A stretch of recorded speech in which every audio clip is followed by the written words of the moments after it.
ایک شخص کو خواب میں یہ کہا جاتا ہے کہ اس نمبر پر کال کریں اور اس شخص کو آپ عمرہ کروائیں. پہلی رات وہ خواب اگنور کر جاتا ہے، دوسری رات بھی اس کو فون نمبر دیا جاتا ہے اور اس شخص کا نام بتایا جاتا ہے کہ آپ اسے کال کریں اور اس کو عمرہ کروائیں. اس نے پھر بھی اتنی امپورٹنس نہیں دی. تیسری رات بھی یہی سیم خواب آتا، اس کو نمبر بھی یاد ہو گیا، نام بھی یاد ہو گیا. تو اپنے علاقے کی مسجد میں جا کے امام صاحب سے کہتے ہیں امام صاحب یہ تیسری رات ہے، مجھے مسلسل یہی خواب آ رہا ہے، کیا کروں؟ امام صاحب نے کہا کہ خواب بھلا ہے، کوئی برا خواب تو ہے نہیں، کال کر لو، مل جاتا ہے تو عمرہ کروا دو. بہت شکریہ. السلام علیکم.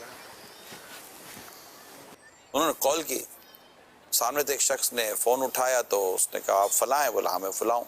اس نے کہا بھائی جان میں آپ کو عمرہ کرانا چاہتا ہوں. بھائی آپ ہو کون؟ حقیقت یہ ہے کہ میں آپ کو نہیں جانتا اور آپ بھی مجھے نہیں جانتے، لیکن میں آپ کو عمرہ کرانا چاہتا ہوں. تو خواب نہیں بتا رہا. اگلا کہتا ہے کہ بھائی کیوں عمرہ کرانا چاہ رہے ہو، کون ہو، مجھے دیکھا بھی نہیں ہے.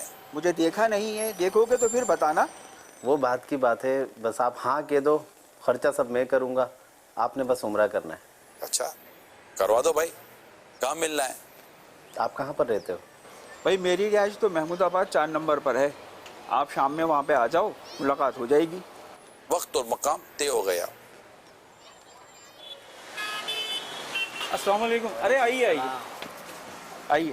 وہ شخص پہنچا تو وہ جو خواب دیکھنے والا شخص تھا یہ تو دیکھ کر حیران ہو گیا کہ اچھا اس کے لیے خواب آیا ہے. ہوتا ہے کسی کے لیے خواب آیا تو وہ یوں ہوگا، ایسا نیک نظر آ رہا ہوگا، مگر یہ تو بیچارہ نمازی تک نہیں تھا. بھائی دیکھ لیا، اب عمرہ کروانا ہے، کرواؤ گے؟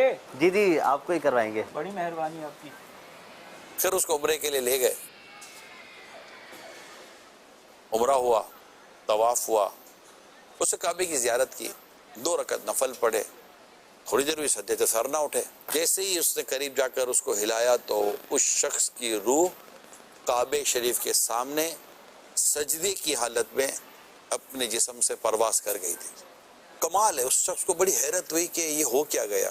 سمجھ آ رہی تھی کہ لگتا ہے کہ اس کے لیے یہی منظور تھا اور مجھے منتخب کیا گیا کہ میں اس کو یہاں تک لے آؤں. روح تو اس کی یہیں قبض ہونی تھی.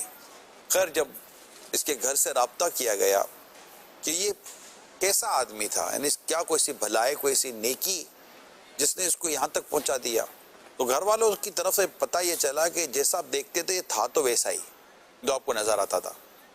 لیکن اس میں ایک عادت بہت اچھی تھی. یہ جب رات آتا تو اپنے گھر کے لیے کھانا لے کر آتا تھا. تو جب آتے تھے 2 تھیلیاں بناتے تھے، ایک گھر کے لیے اور ایک ہمارے پڑوسی کے لیے.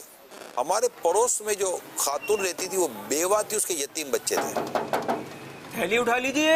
یہ کیا کرتا کہ پہلے ان کا گھر آتا تو پہلے ان کے گھر کے باہر تھیلی رکھ کر صرف دروازہ بجا دیتا کہ تھیلی اٹھا لیجئے، اور پھر ہمارے گھر میں داخل ہو جاتا. تو جب وہ بیوہ عورت کھانے کی تھیلی اٹھاتی تھی نا تو میں اس کی ایک دعا سنتی تھی. وہ اپنے رب کی بارگاہ میں دعا کر، یا اللہ پاک اس کا خاتمہ اچھا کرنا. اور میرا حسن ظن ہے کہ اس بیوہ عورت اور ان یتیم بچوں کی دعائیں اس شخص کے کام آ گئی اور اللہ پاک نے اس کے لیے یہ صورت بنا دی کہ اس کو مکہ پاک میں کعبے کے سامنے سجدے کی حالت میں موت آ گئی. اللہ. اچھا اس کی خوبی میں نے جو یہ پڑھی، واقعہ اتنا ہی تھا، مگر میں نے اس واقعے میں خوبی اور دیکھی کہ وہ شخص تھیلی رکھ کر چلا جاتا تھا، بے پردگی نہیں کرتا تھا.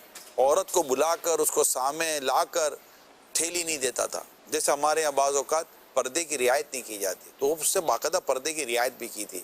اور پھر ایک اور بات میں جس واقعے میں جو اپنے ایک سبق لینا ہوتا یہ لیا کہ اس سے کسی کو بتایا بھی نہیں تھا. ایک تو چپ کر نیکی، اور نیکی کے ساتھ ساتھ اتنے شرعی تقاضوں کو پورا کر کے نیکی کرنا، مگر اللہ پاک نیکوکاروں کا اجر ضائع نہیں فرماتا.